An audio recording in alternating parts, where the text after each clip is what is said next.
Hello again. So we were able to look and see what air did to the different materials that we had.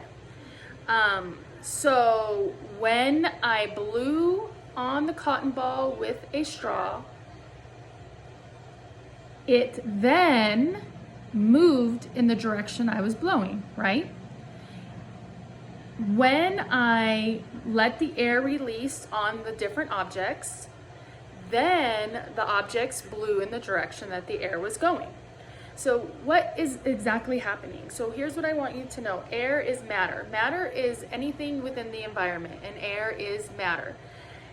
There are three kinds of matters. We have our solids, which is like this ball, things that you can touch and feel and hold, and it doesn't change shape when you put it in different containers. So that's a solid.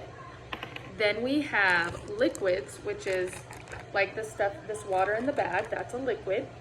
It takes form of whatever you put it in. So if you were to put this into a cup, the liquid would take shape of the cup.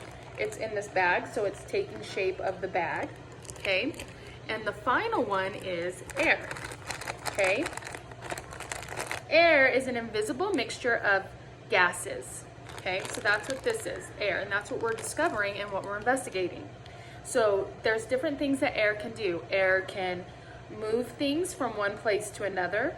It can fill up a plastic bag, which cannot be smashed flat without letting the air out. So the only way this can be flat is if I were to let the air out, right? So there's something in here, it's matter. And you can feel it when you blow through the straw in the back of your hand. I don't know where my straw went, there it is. So when I blow, I can feel it. When the wind is blowing, you can feel it outside. It messes up your hair, right? So that is what air is. Air is matter, and that's one of the big things I want you to take away from this. Okay, so now what we're gonna do, what I'm gonna have you do, and I'll post a picture of the focus question. We are going to answer that focus question as what can air do? I wanna double check and make sure I stated that correctly. What can air do? So we already know it can move things. It can fill up different objects. It can fill up a balloon. It can fill up plastic bags. It can fill up anything that you can seal can fill up with air. And then you can blow through the straw and fill it. So those are different things that air can do.